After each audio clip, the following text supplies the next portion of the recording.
Get your pencils out. Class is in session for the class of 1962.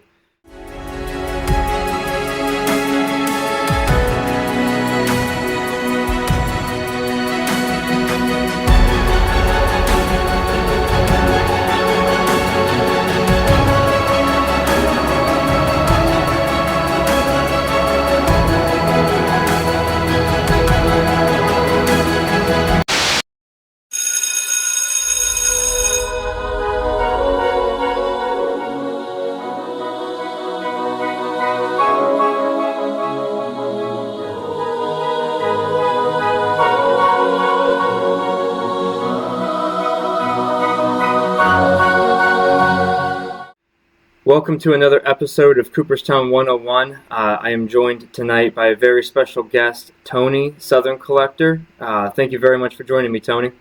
Oh, you're welcome, Kyle. It's my pleasure, man. I love talking about baseball history, and then, man, you put some cards in it, I'm in. Yep. Well, this is a class that's right up your alley. I know you have, this class has four subjects in it, two of which you personally collect pretty well, one of which you kind of specialize in, I would say. So, the class of 1962 is four people, three players and one manager. The manager is Bill McKechnie, and the players are Bob Feller, Ed Roush, and somebody named Jackie Robinson. Whoever that guy is. So I will kick us off with Bill McKechnie. He was elected to the Hall of Fame in '62 via the Veterans Committee as a manager. His nickname was the Deacon due to his demeanor and how often or how much of a regular he was in his church choir.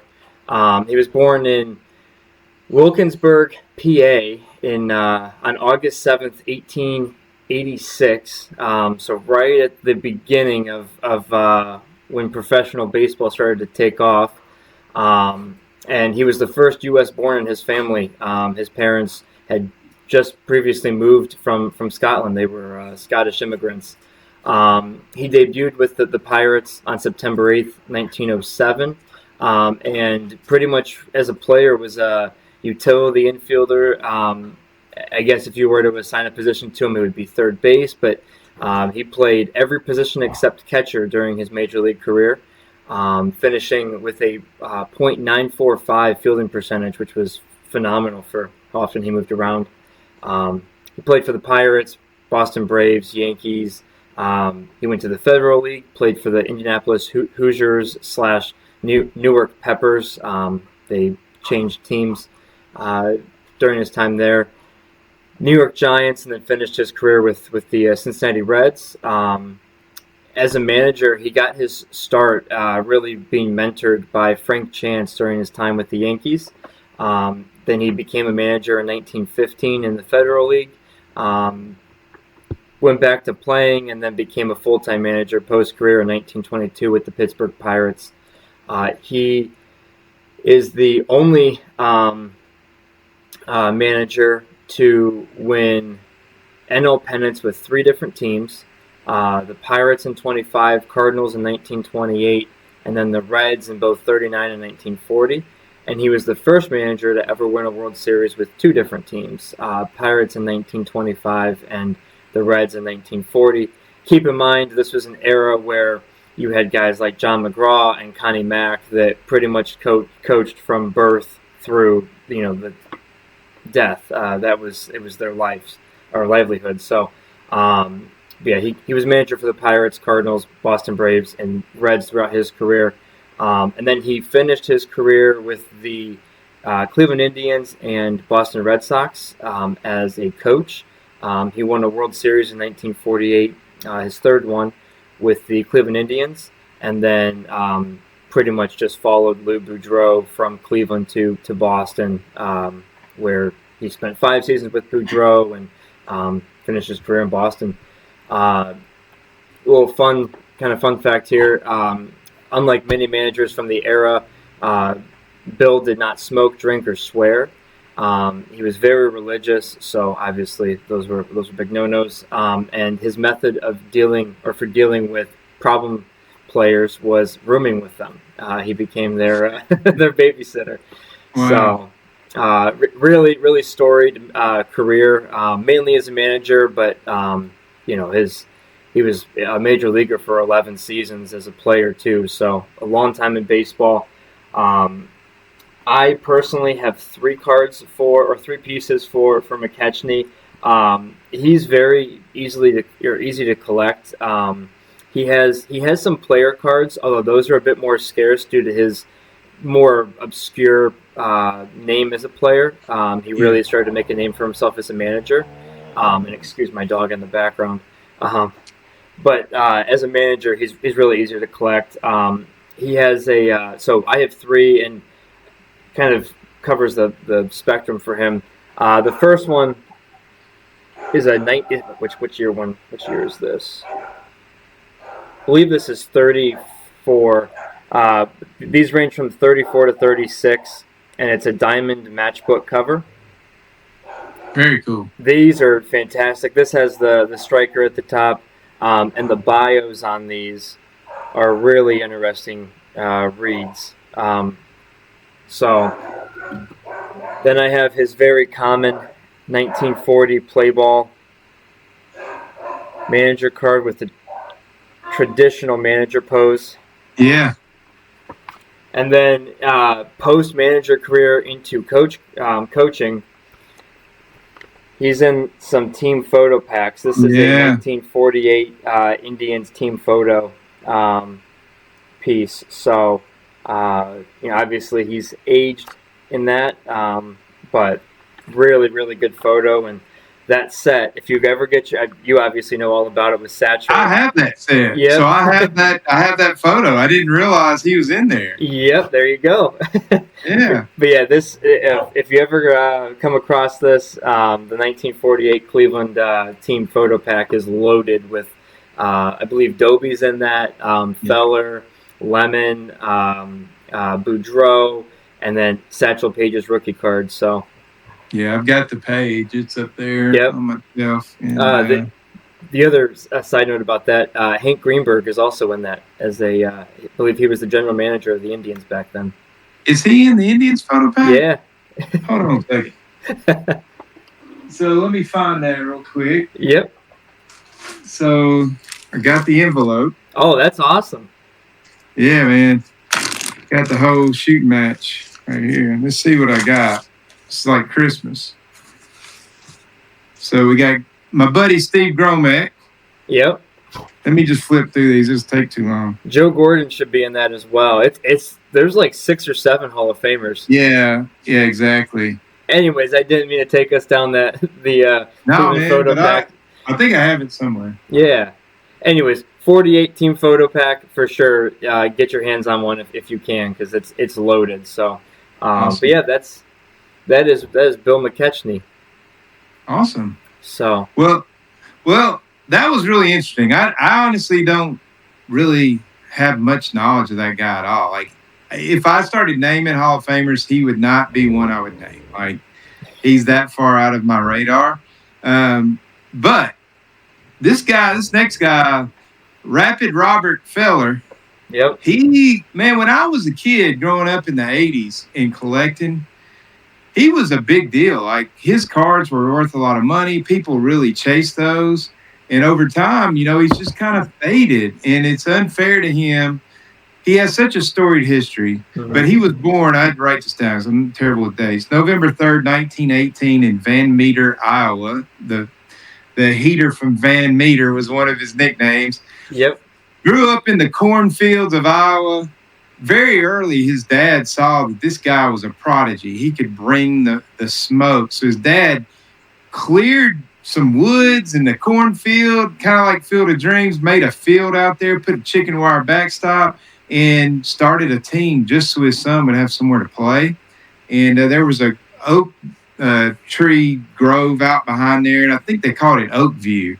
So anyways, he grew up playing. When he was 17 years old, still in high school, he made his major league debut and struck out 17 in a game when he was 17. So dude was like a phenom. I mean, But anyways, he graduates high school, jumps right into the major leagues. He's a boy wonder, just kills it. One of the things about him very early on, he understood his value.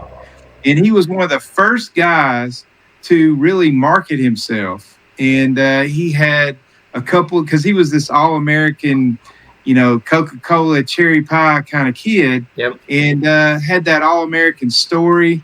And so the companies flocked to him and wanted to give him money for advertising. And so he was very early, kind of like Satchel Paige. They both different ends of the world, different ends of the spectrum, but they both wanted to earn as much money as they could because they knew they had a finite time. Pitched right up till the war started. When Pearl Harbor happened, Bob Feller was the first Major League Baseball player to go into an office and sign up for service. So great American, loved his country. And so he signs up, he goes in the Navy. I wrote this down right here. I got to put on my glasses. I'm old, unlike you. He goes into the Navy. He is on the USS Alabama.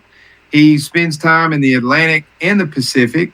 Yep. And misses 4 years of prime career. Yep. And so his career numbers are still outstanding. He ends up with a record of 266 and 162 for a 621 winning percentage, ERA of 3.25, struck out 2,581. Now, that doesn't sound like a lot, 'cause now we got Nolan Ryan and Randy Johnson and all that.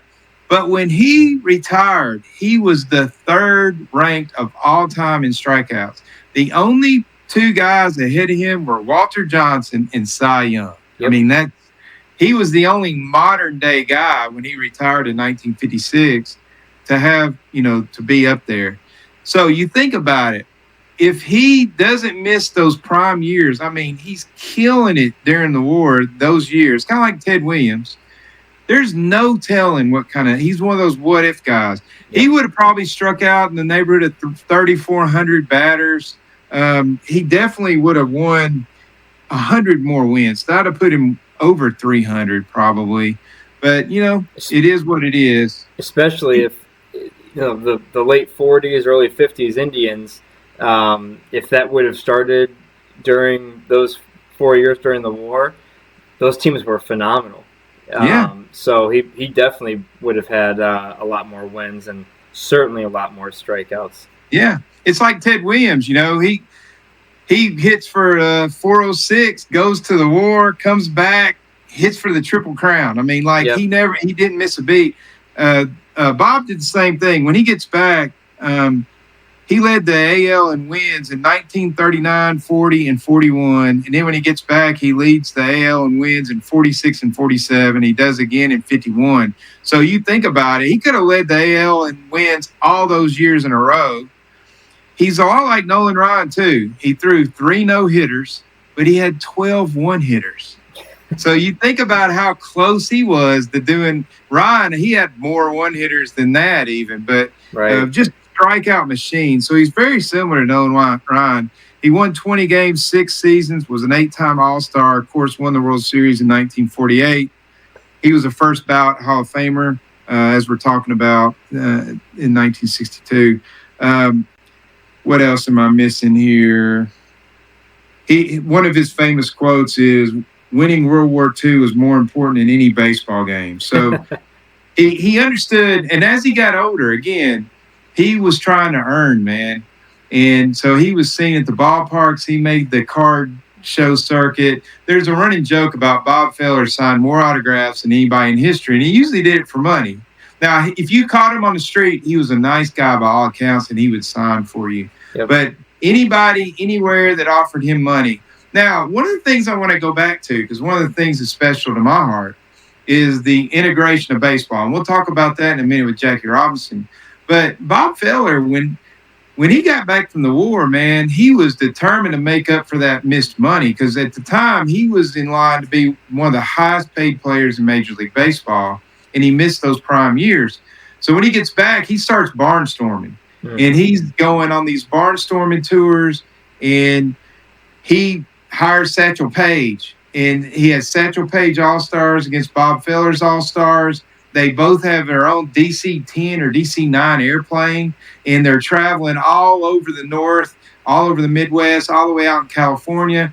They play in front of 250,000 fans during that off season, which, man, that was a lot of people's first sight of maybe Negro League baseball. And they got to see Satchel Paige, even though he was older.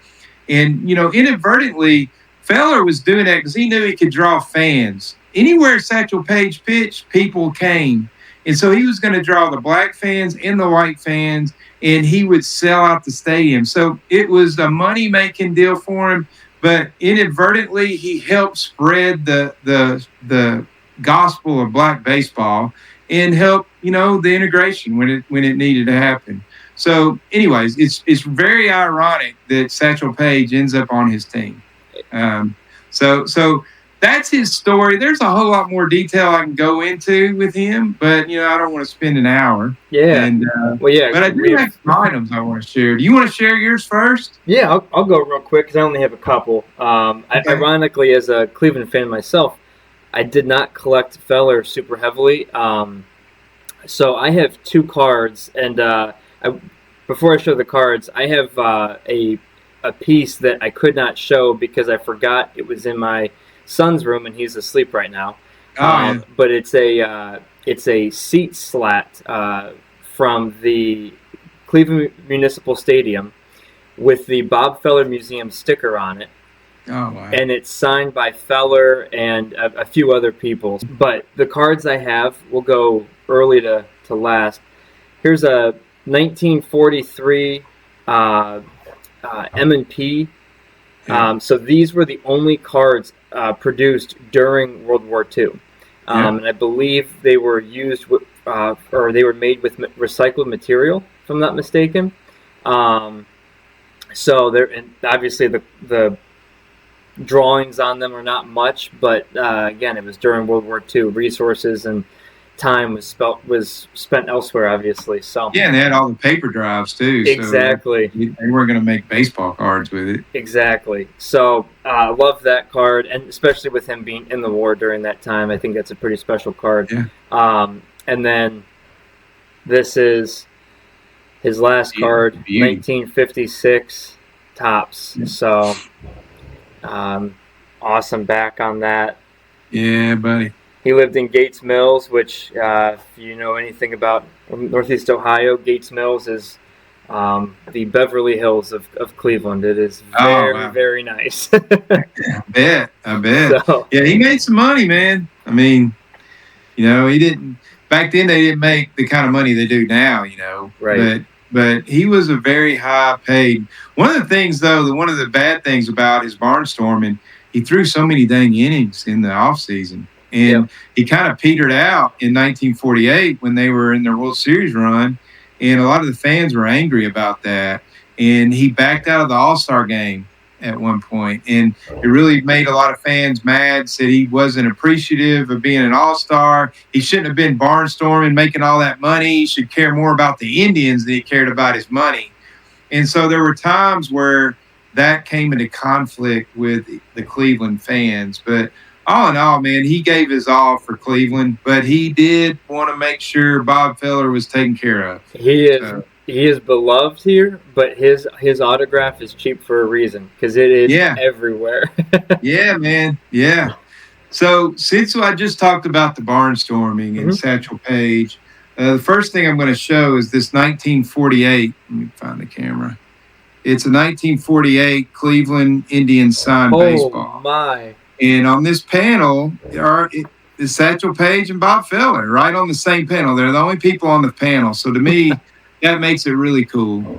But, yeah, it's got Dobie and Lou Boudreau and all those guys. But, when I display this ball, it's always displayed with this panel because to me that's – even though Dobie – I'm a big Dobie guy. That right there is special, having both those guys on the same panel. So, I agree. So, anyways, that's my only autograph on a ball by Feller. Here's the picture pack. So, in great shape, but it came out of that envelope, and I've got Bob Lemon on the backside. Yep. Yeah. So yeah, I keep that one. I've got a 48 Indian spot on my shelf, so that stays over there. I've got the same card you do, so got that 1956. Mine's little out of, I bought this raw and got it graded.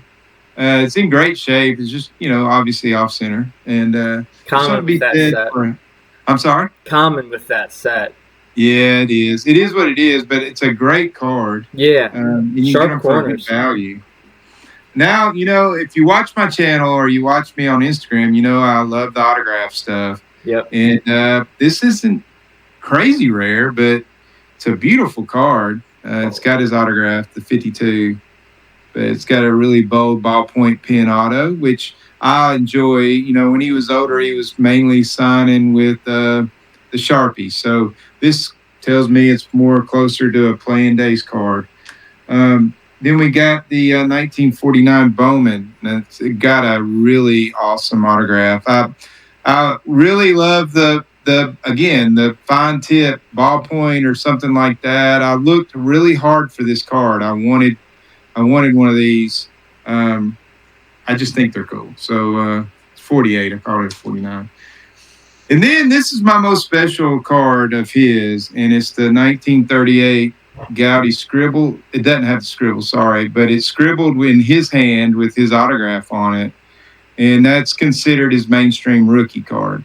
So to have that with an autograph is pretty dang special. So got it, it has the stupid PSA sticker on the back because it was done back in the day. Somebody did it through PSA. Actually, that's the PSA DNA sticker. But then they got it regraded because it's a pretty recent flip. But you can't take the sticker off. No, that's silly. The fact that PSA would even do that in the first place. It's sacrilege. But anyways, that's my Bob Feller collection. I should have more of him, but I just collect things that are special to me for a reason, and I'm not going to make a player run of his. He's not that guy. Now, Jackie Robinson, another story. So in a minute, we'll have a little more time for his items. Well, Bob has a huge player run because he played in two different eras, essentially. But was such a star. His 30s stuff, you can get into like the Dixie Lid Premium and the Dixie Lid, the regular circle one, and some of the oddball stuff like that. And then he obviously has a bunch of food issues and rare stuff from the 40s and 50s that is out there. So his player run is huge, but it's fun to collect. So I'm with you. I should have more Feller myself, but eventually I'll get there and we'll cross that bridge. So yeah. All right, we will move on to the next player, guy by the name of Ed Roush. Reds fans in general are quite familiar with him. Ed was elected as a center fielder in 1962 via the Veterans Committee. He was born May 8th, 1893 in Oakland City, Indiana. Fun fact, he and his twin brother, Fred, share the same middle initial, J, but the J doesn't stand for anything. It's just J. So I thought that was pretty funny. He grew up as a dairy farmer and was a lefty naturally, but because of the scarce nature of left-handed gloves in his hometown, he learned to bat and throw right-handed. So he was a right-handed hitter, and he began his career with the local semi-pro team, the Oakland City Walkovers. He debuted with the White Sox on August 20th, 1913. He played 9 MLB games, was sent back to the minors, played 10 minor league games, and then quit and went back home. He joined the Indianapolis Hoosiers of the Federal League in 1914. When they became the Newark Peppers in 1915, he played for Hall of Fame manager Bill McKechnie. So, little cool connection there. And then the New York Giants, when the Federal League folded in 1917, the New York Giants picked him up. I'm sorry, in 1916. And then they ended up actually trading Roush, McKechnie, and Christy Mathewson to the Cincinnati Reds. Could you? I don't know what that would be like in modern That's terms. crazy, man. That's like trading Shohei, Mookie Betts, and Freddie Freeman, or David.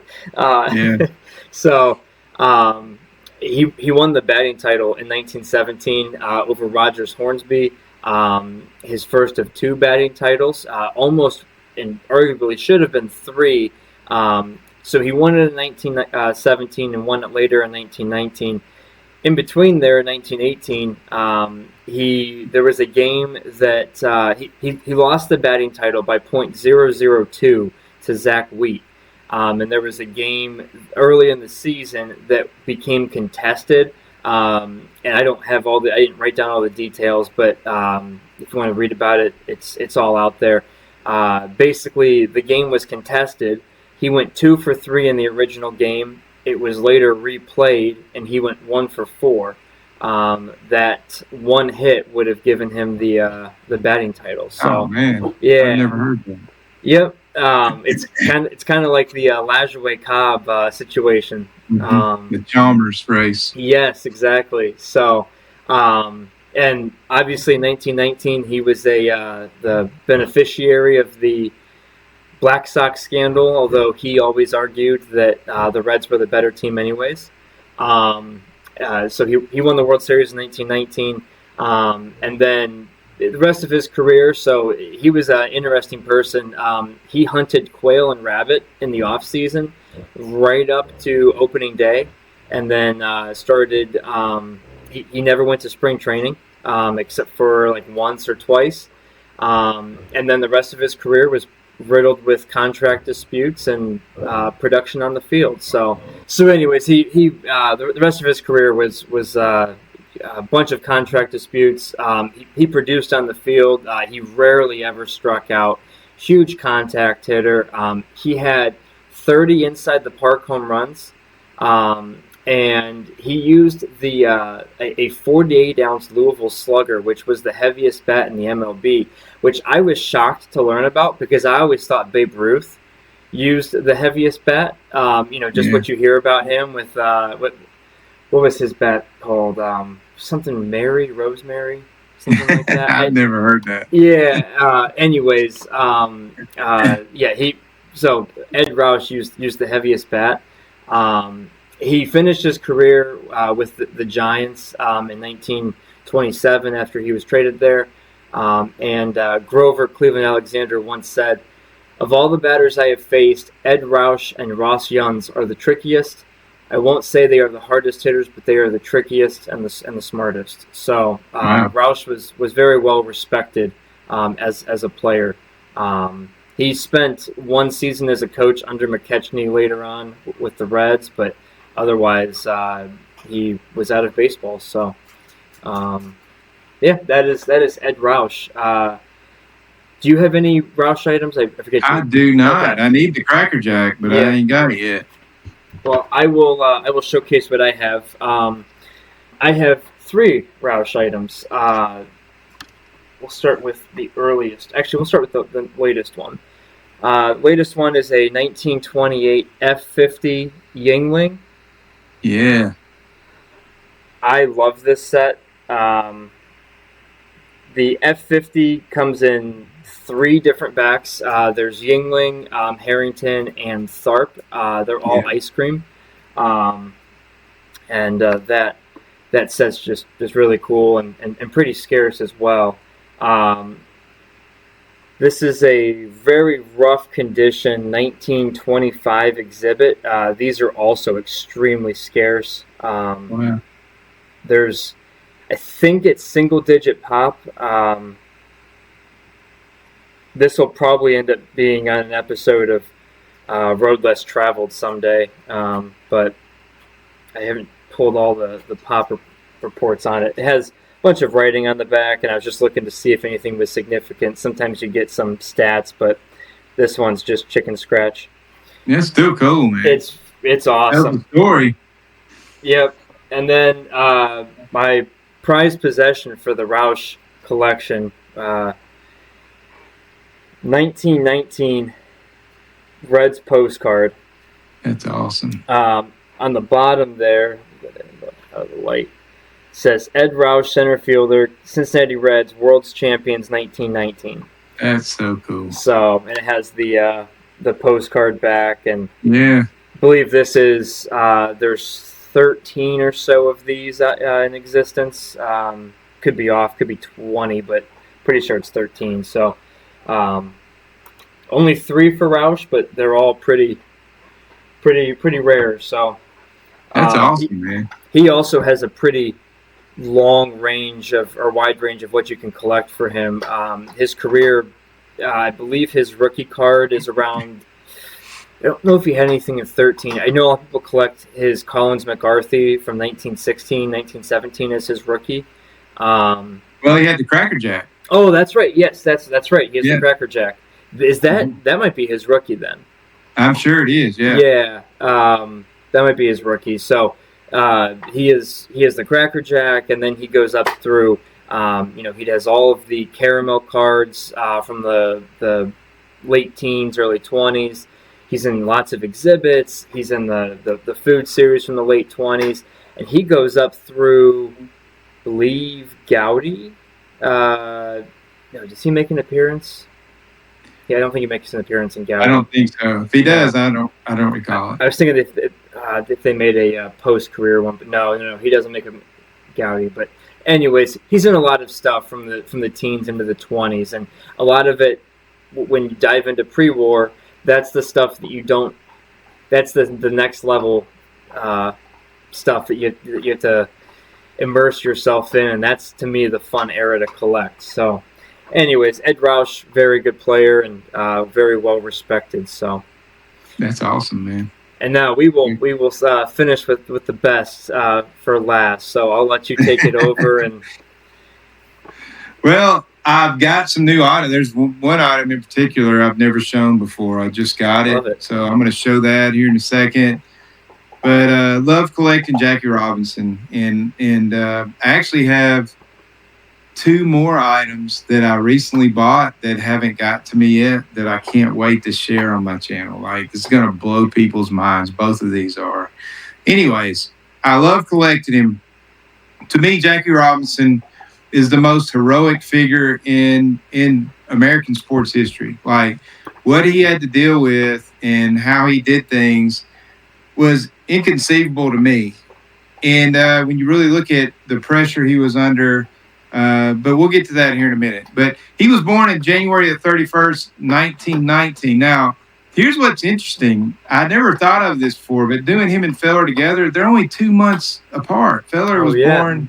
He was born in November of 1918. So they're really close in age, but it couldn't be any more different of a story.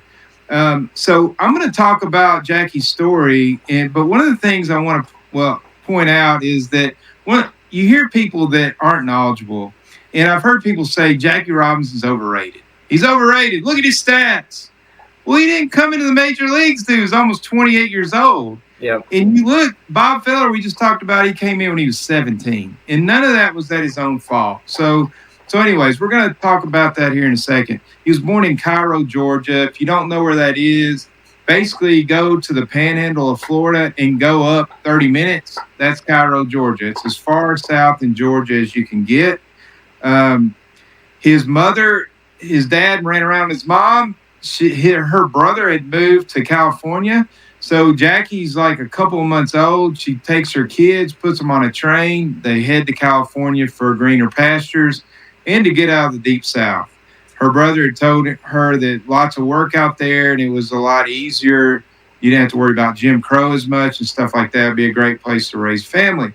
Takes them across the country. He grows up in Pasadena, California, and he actually grows up in kind of a white area. It's called Pepper Street, where he grew up. He kind of fell into bad run-ins for a little while with the Pepper Street gang, and there was a pastor there and for a Baptist church, kind of took him under his wing. he got involved in that church, and it kind of turned his life around. Great athlete. He was from a family of athletes.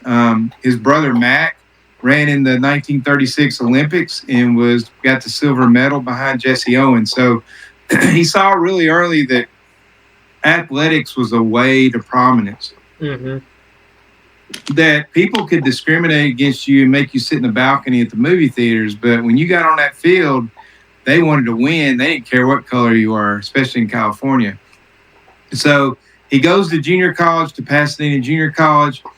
Crazy athlete. He plays baseball, football, runs track, sets a junior college record for the broad jump. Never had really done it before. Played basketball. Was just like this stud. Basically, he's Bo Jackson. Okay, so Bo Jackson, the guy that I grew up watching, and he's Bo Jackson, but go back in time, Bo Jackson. He could dunk a basketball. Like, you see him running off duck-footed and stuff, you don't really realize what an athlete this guy was. Baseball was his worst sport. He also played tennis. I mean, like, he could do anything. So he gets a scholarship after 2 years at Pasadena Junior College. He goes to UCLA. He's a stud on the football field. In fact, I didn't even get that down, but I've got the UCLA yearbook that he's in. Very cool. And so, but he led the country in punt return yards. And up until just a few years ago, he had the UCLA record for yards per rush. So he was known nationwide as a football player. Him and Kenny Washington were teammates. And Kenny Washington goes on to be the first black man drafted in NFL. So he's in that first inaugural class. And Jackie Robinson could have been that guy. He gets done at college, goes into the military, again, like Bob Feller. He does not see any kind of battle action. He stays in the continental U.S. He's mainly at Fort Hood in Texas. And what a lot of people don't know, too, he's one of the first officers, black officers in U.S. Army history. Because he was college educated, he goes in as a lieutenant. So he outranks a lot of white guys. You know, if you're a private, he outranks you. While he's there, he gets in trouble. There's a light-skinned black woman on the bus, and they're not even on Fort Hood, but they're on the Army bus. They're just outside the borders. And he sits down next to her, and they're having a conversation. And the white bus driver, who is an Army guy, he's a private, he's outranked. He goes back, tells Jackie Robinson to go to the back of the bus. He refuses. They have words. When they get to where they're going, he's reported by the bus driver as being insubordinate and being a black guy. And so he has to go before a court martial. And the only reason I'm telling you this story is because a lot of people, when I get into the Dodger story, they think he was a pushover.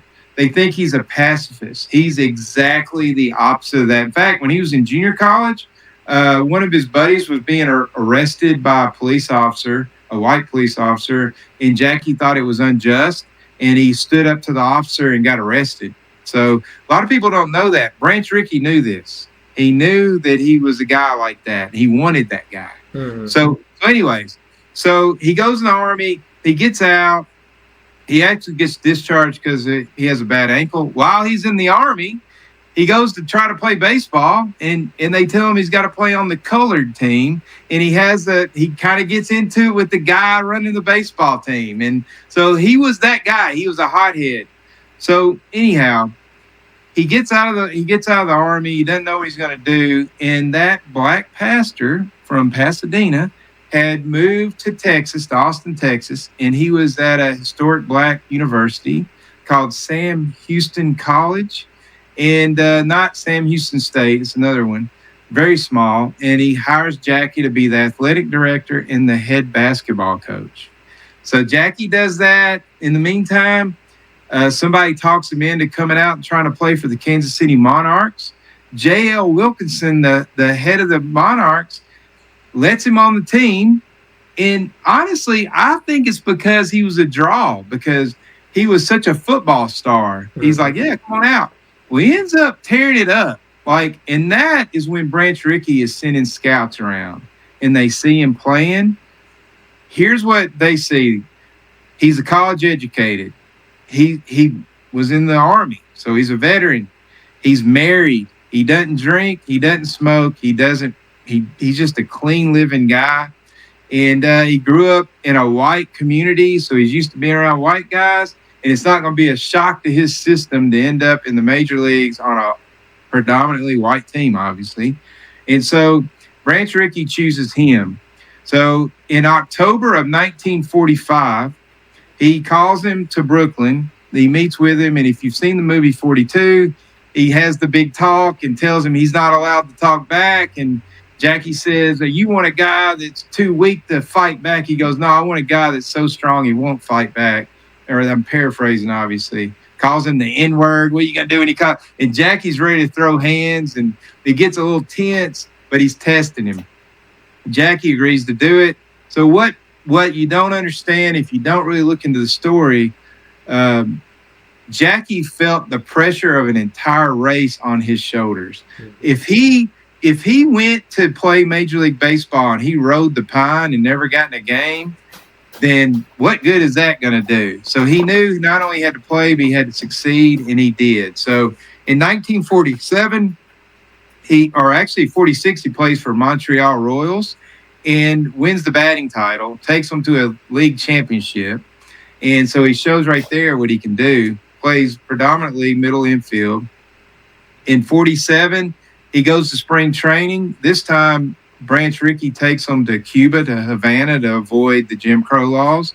And even there, him and Campanella, and there was another black player that was down there, and they had to stay in the slums of Havana. They weren't even allowed to stay in the plush hotel that was down there at the time with the rest of the team. But anyways, they break camp. They go to Ebbets Field to have an inter squad with the Montreal Royals, and they decide he's going to be on the open day roster. And now the news breaks. He's going to be with Dodgers on opening day. So April 15th, 1947, which now is Jackie Robinson Day, was the day that he ran onto that field as a starter at first base, because that's where they needed him. They were set up the middle. So he endures all the stuff he's going to endure as the first black man, mainly some of the Cincinnati Reds coach that Caldwell that just was, or was it Chapman? Chapman, Chapman. They called him every name, talked about his wife and everything else. And Rachel, we know to this day, still alive. I think she's 103, just a dignity and class. And so you can imagine how that made Jackie feel. So here's this guy that fought his whole life, for his rights, and he can't say anything. Like, it's just eating him alive. But even in the middle of that, he wins the Rookie of the Year award. And that year, let me see if I wrote that down. Yeah, he hits 297, scored 125 runs, and stole 29 bases. And in fact, that's the first Rookie of the Year ever given out. And back then, they didn't have an AL and an NL. It was both combined. So he was the only Rookie of the Year in 1947. So he wins that. 1948 has a pretty decent season. In 1949, he wins the MVP, hits 342. He led the NL in batting average, led the NL in stolen bases with 37, and had 124 RBIs. In his 10 years, so again, this is the difference.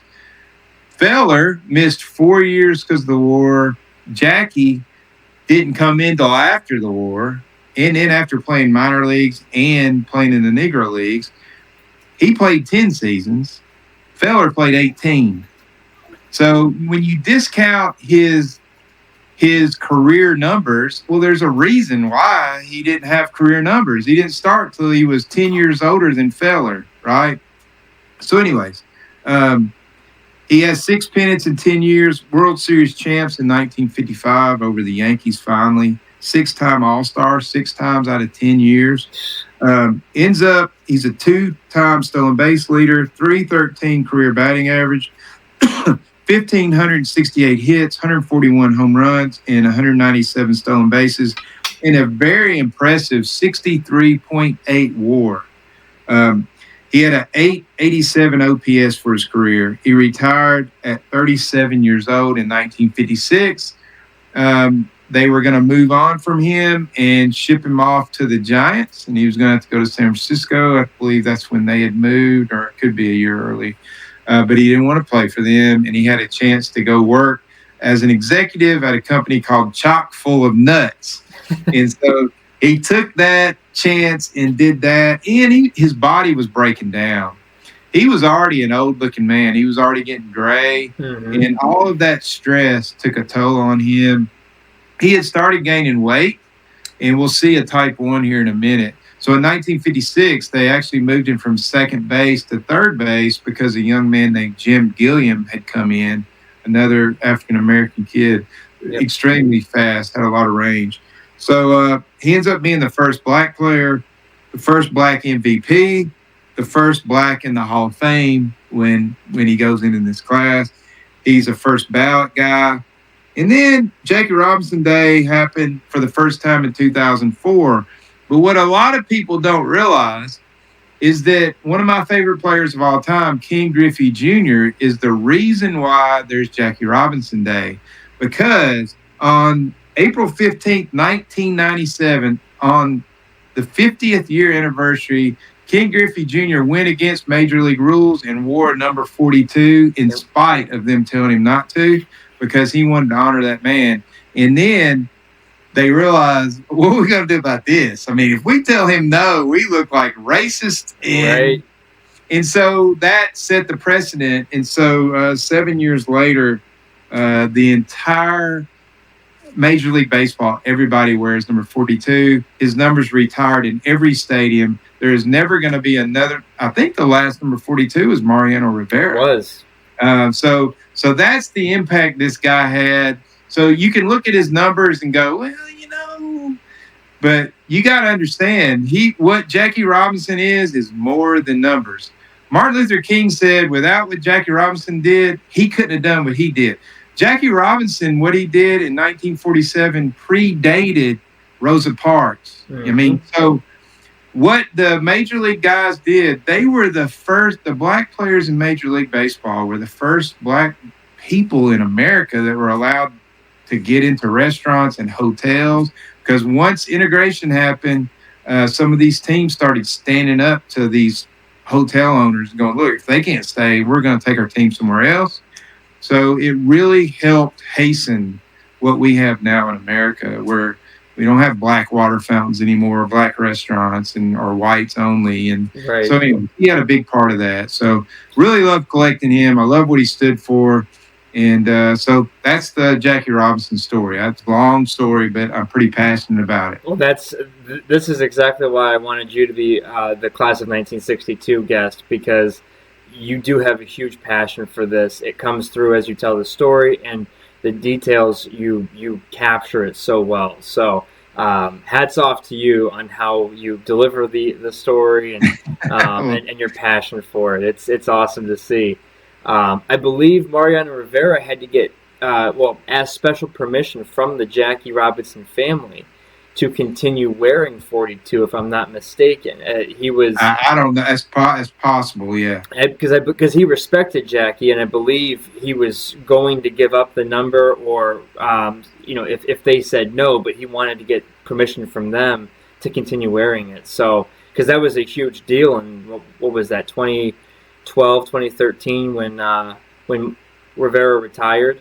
That he was the last 42. It was well after, yeah. Yep, that he was the last 42 in baseball. So, Jackie's story is just, it's incredible, because people, like you said, there's the baseball player, and then there's everything behind the scenes and off the field and the stuff you don't see. And it's, as you said, he was a fiery personality when it came to authority and being told no and stuff like that when it was unjust. And for him to go through his entire career with the entire African American race on his shoulders, because if he screws up, it ruins it for everyone else. And he didn't screw up. In fact, he did quite the opposite, as we all know. So, well, one of the fears was if you brought a black player onto a white team Mm-hmm. and they're playing, and like in Jackie's case, until Dobie shows up in the American League, he's the only one at 47 in the NL, right? Yep. Dobie's so well. I think some guys came in, but regardless, let's just say a pitcher's throwing against him and one gets loose and drills him in the temple. He's knocked out cold, and it's a accident, complete accident. Yep. Are the black fans going to riot and the white fans, and you're going to have a riot situation inside that stadium? That's what people really weren't sure about. And that's why on opening day, on April 15th, Ebbets Field wasn't a big stadium. And man, Brooklyn supported their team, and they would have sold that out on opening day. It was not a sellout because Jackie was starting, because a lot of people stayed awake out of fear of something like that happening. We know Joe Garagiola spiked him really bad. Mm-hmm. And we also know Red Shandas did. And Jackie shook those off, even though he stood up for himself. But, he couldn't fight. Now, later in his career, he would get an umpire's face, and he changed. But the first year especially, he couldn't say anything. Yep. And you got to think about it. I played college baseball, and I don't remember a whole lot of at-bats, but I do remember the times in the hotel, the times on the buses, the traveling, the hanging out in your room late at night watching Sports Center, and the funny stuff we would do and get into.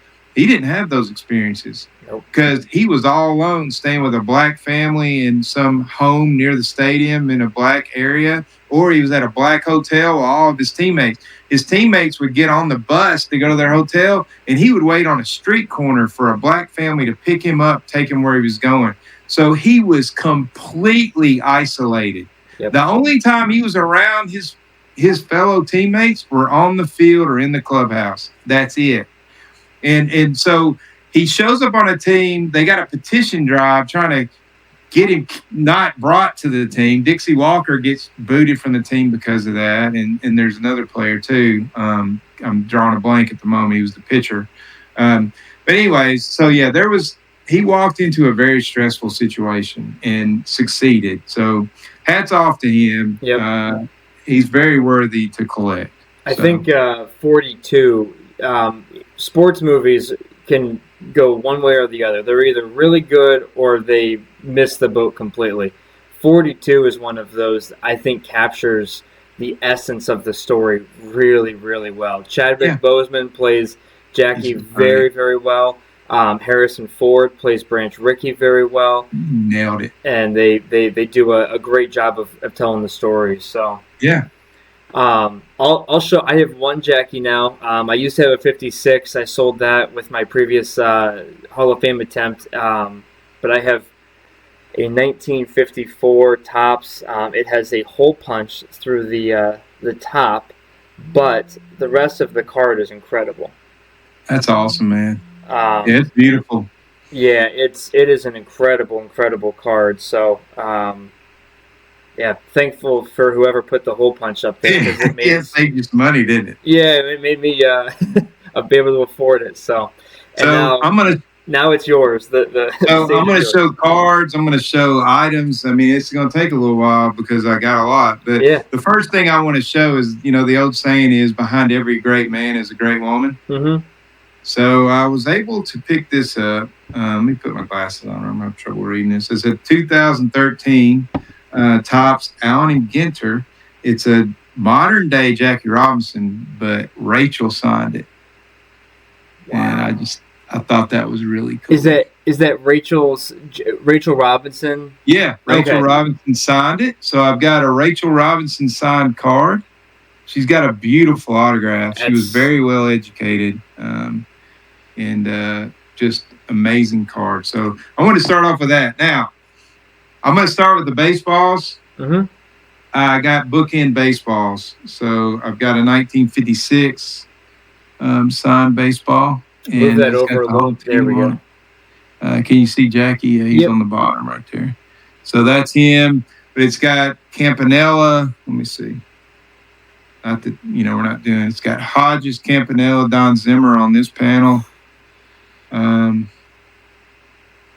Got Pee Wee Reese on the top right here. Wow. And then this panel right here.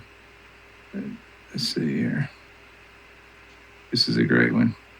It's got a young Sandy Koufax, Ralph Branco on there. So yeah, I love that one. Of course, when it's displayed, it's usually, again, I want to make sure I point this out. All this stuff you see behind me, the balls, the sign balls, the stuff I'm showing you, this goes in my safe right when we're done. And when I do another episode, I bring it out. Yeah. I do not leave this exposed. It's too expensive and too important to me. This is one of my pride and joys. This is, out of all the teams in America history, the 1947 Dodgers stands above everybody else in my book. I mean, because of what happened that year. This is a 1947 signed Dodgers ball. And Jackie's right there. Now, this one has shellac on it. Okay. That is why I'm not using gloves on this, because the shellac is cracked a little bit. If you put any kind of material on it, it can pull a little piece of shellac and it'll pull the signature with it. But it's got Gil Hodges. It's got a Pee Wee Reese. It's got a rookie Duke Snyder right there on the top. I don't know if you can see it. Yep. So great thing about these old-time autographed balls, the guys had great signatures, so you can read them. Agreed. In today's balls, it's squiggle, squiggle, squiggle, squiggle, and you can't even tell who it is unless they put a number by it. All right, so we're going to go to some items. I'm going to do the cards last, and I'm very proud of my cards, but I love the items too. So I've got this amazing Life magazine from 1950, and it's got Jackie on it. And why am I showing this? Well, I bought this second. The first thing I bought was this. And this is an original pencil sketch from Dick Perez of Perez Steel. Yeah. Fame. And this is a sketch he did. It's a 1 of 1. He signed it down at the bottom. Yep. But it's Jackie. And I bought this off eBay. No, it wasn't. It was on REA Marketplace. And then I saw this, and I was like, well, that's where he got that. That's where he got the image. So I thought it would be cool to pair them. So I have those displayed up here on the bookcase. So you said that's a 1 of 1 Dick Perez sketch? Yeah, it's just wow. a sketch he did, and I'm going to frame it eventually. I just hadn't got around to it. So I haven't done that yet. This is a 1947 picture pack of Jackie. It's obviously ungraded. It's just in a plastic baggie that I just keep around it. But I love this. I mean, it's a rookie. I mean, it's not a card, but it's a rookie item. Yep. This is a 1947 scorecard from Ebbets Field.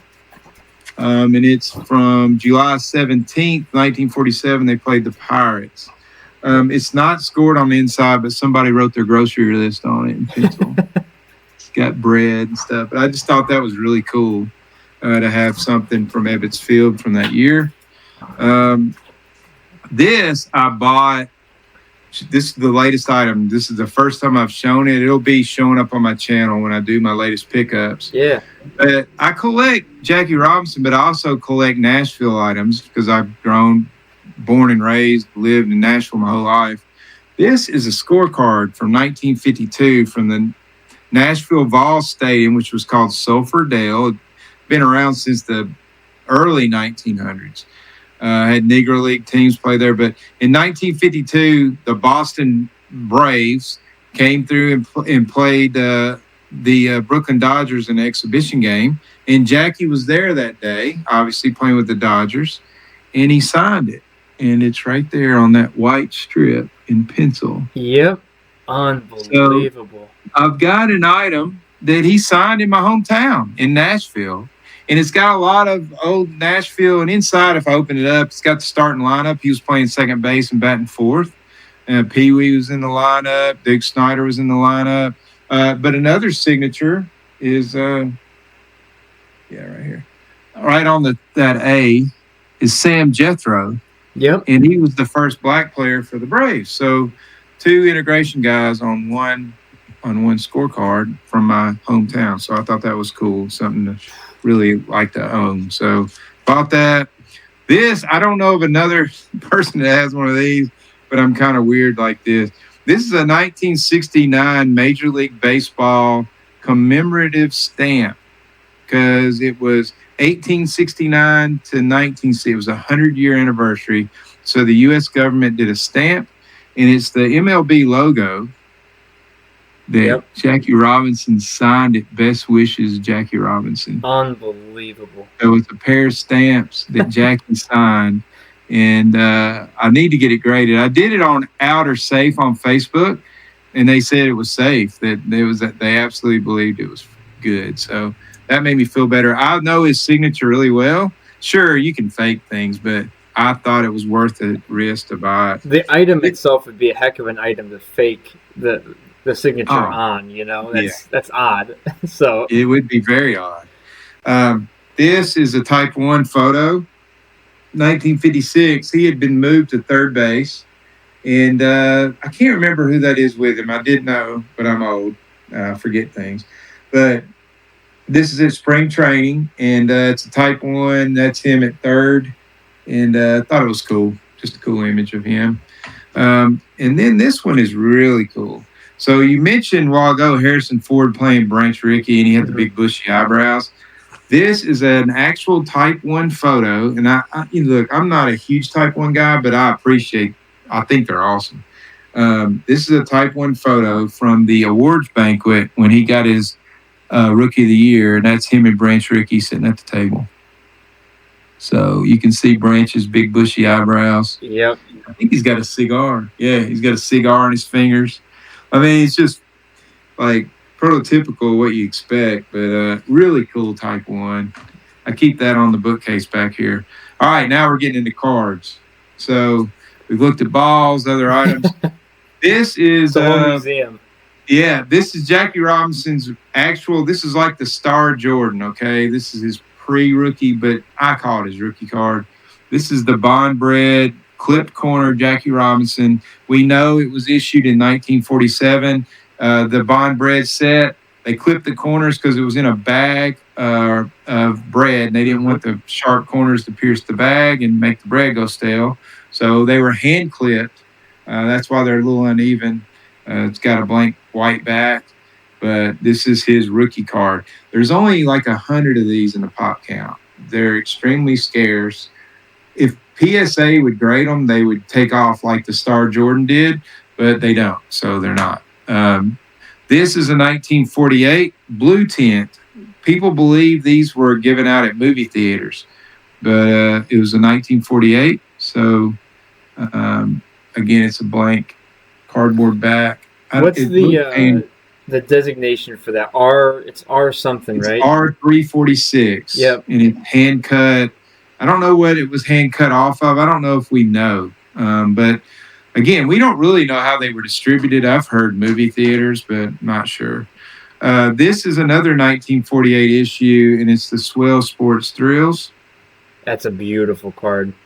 Yeah, I mean, it's beat up, man. It earned its one. I mean, it's rounded, it's kind of wrinkly, but man, it's cool. The image on it is strong. I mean, it's a good card.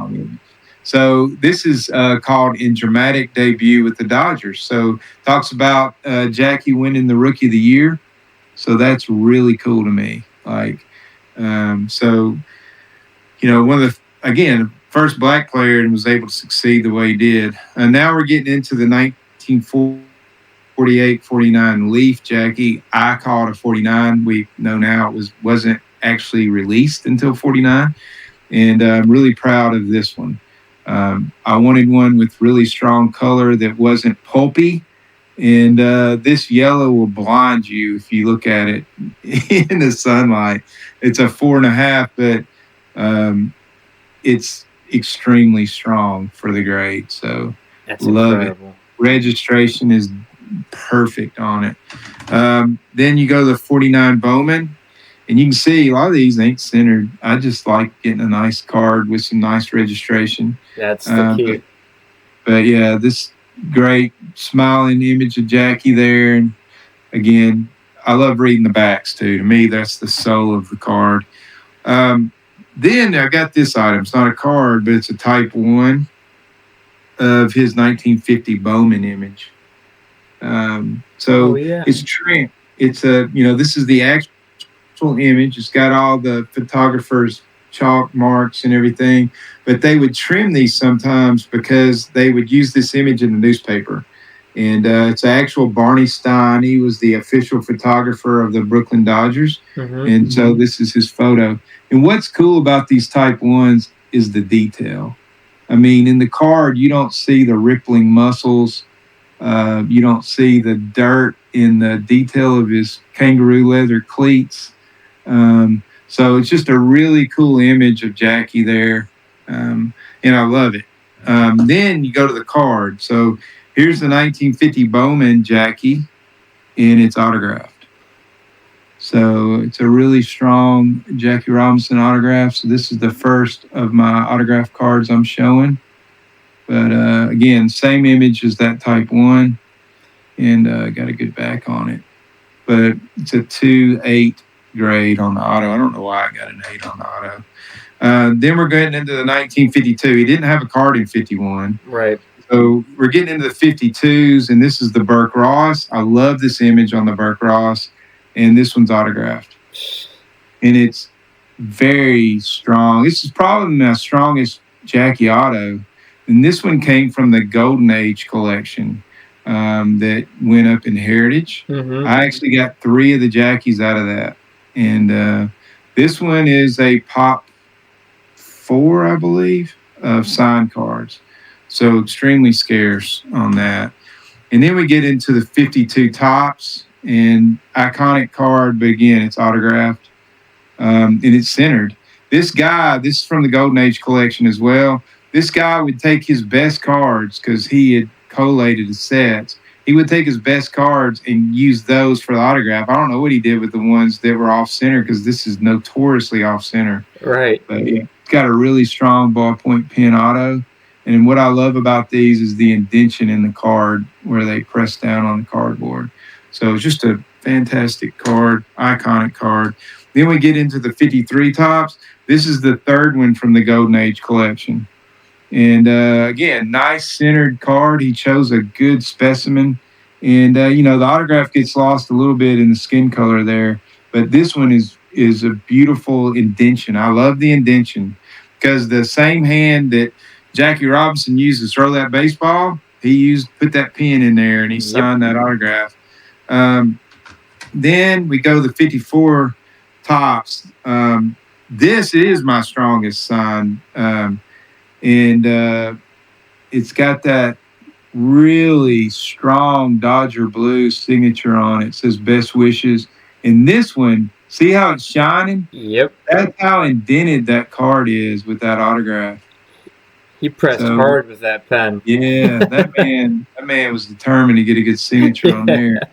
But I love the best wishes because to me, that tells me he took a little extra time to do a little something special, So speaking of best wishes, we're at the 55 Tops. And here's another best wishes. And but these are notorious. The autograph fades on them, but it's a ballpoint pen signature again. And really nice back. So, and this one I think is a Pop 16. The rarest one that I got is the Burke Ross. The 52 Tops is a Pop 9 signed card. There's only 9 of them that are graded. And then last but not least, the 56, it is not autographed. I'm on the hunt for that. There's 12 autographed cards out there that are graded. And so I'm really wanting to knock that one off my list at some point. These actually, the signed 56s, you never see them. Like, they go into, I don't know why, but they just disappear into collections and nobody ever sells them. Probably because it's his last card. People kind of cherish that a bit more. And I guess. Yeah. I mean, your copy there is very well centered. It's clean. Yeah. I tried to get a nice one. So I'm not going to spoil it, but I've got a really awesome Jackie coming in. I guess I could show you. It just ain't got her yet. So I got a picture I can show you on my phone. And I'm really, really proud of this card because, again, there's two true rookies for Jackie Robinson. There's the corner Bond Bread, and then there's the set of 13 Bond Bread cards. A lot of people aren't familiar with those. Those were released from 1947 to 1950. We're not 100% sure in what order, but we know there was only one released in 1947, and it was this one. And I just was able to pick this one up. And honestly, it's the prettiest copy I've ever seen. They're notoriously off-center top to bottom, and they normally look like they've been hit by a truck. But what's cool about this one, this is the only one out of the Bond Bread set of 13 that has a paragraph on the bottom or on the back along with the advertisement. So it's a bio of Jackie. You think about it, this was the first card in American history that a black guy had a card. So it's really cool. That one in the clip corner. And then the other item I got coming in is a story item. It's a signed photograph with a letter he wrote to a little girl in Brooklyn. And I can't wait to show people that. It is fantastic. So anyhow, that's my Jackie Robinson stuff, and it's always fun. I've got a couple of magazines back here that I didn't bring out, but those are cool too. So if you want to collect Jackie Robinson, this Sport magazine is so cool looking. From October 1951. They're not that expensive. This right here is the Time magazine after he won Rookie of the Year.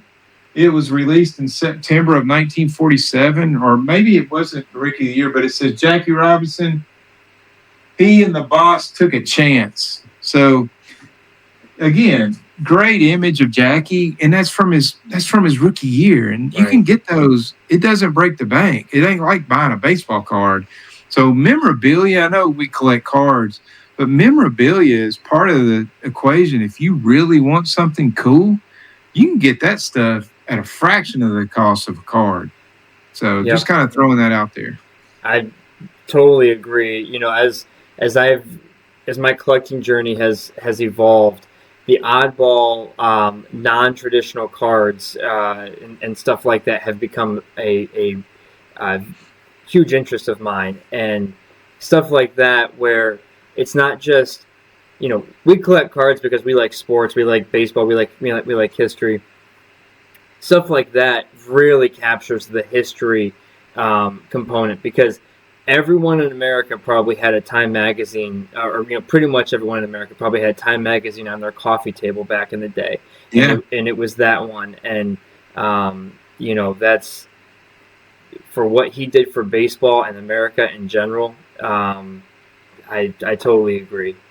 Very cool way to collect him. What I've come to understand, when I got back in the hobby, I collected baseball cards. I was trying to get the cards that when I was a kid I couldn't afford, and I was going after the golden era stuff. And then as I progressed, I started realizing I'm collecting cards, but man, what I'm really collecting, I'm collecting stories. Yep, they're just in the shape of cards, and so it's progressed to where I collect balls, I collect scorecards, I collect Type 1s, because all of those tell a story.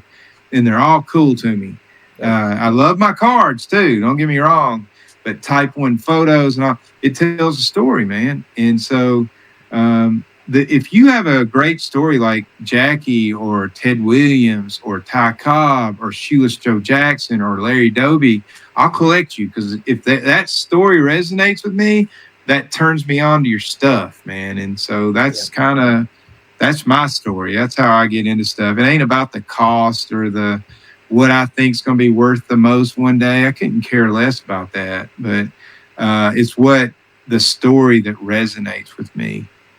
So that's what gets me really excited. Best way to collect. Yeah. So Brett McGrath of Stacking Slabs said this. He said, if you treat your collection like a scoreboard, you're never going to win. But if you treat your collection like a storybook, you'll always win. Yep. And I thought, man, that's genius. Absolutely. Because if it's a scoreboard, there's always somebody with a better collection than you got, and you're never going to measure up. No matter what you get, you're not measuring up. Yep. But if you treat it as a storybook, then you're telling the story with your collection, and you always win because you're not measuring up to anything. Yep. That's a really good quote and good way to kind of wrap this up, because that's what this series is all about. Cooperstown 101 is about going through the history of baseball, the storybook of baseball, and how can you collect that? How can you curate a collection that tells the story of baseball through Cooperstown? And Tony, I really appreciate you taking the time tonight to share your Feller collection, even more importantly, the Jackie collection, because I know that's so near and dear to your heart. So thank you very much. Well, thanks for having me, man. I'm humbled that you asked me. Yeah, well, there's nobody better for the class of 1962, that's for sure. So, to everyone watching, I'll link Tony's channel down below. His collection is completely next level. As you can tell by the display behind him, he is a man of class. He collects like a man of class, and he has a collection that's worth seeing. So checks in the mail. Checks in the mail. Definitely go check him out. Subscribe to him. But that does it for the class of 1962. Thank you very much for watching. And until next time, live free, dream big.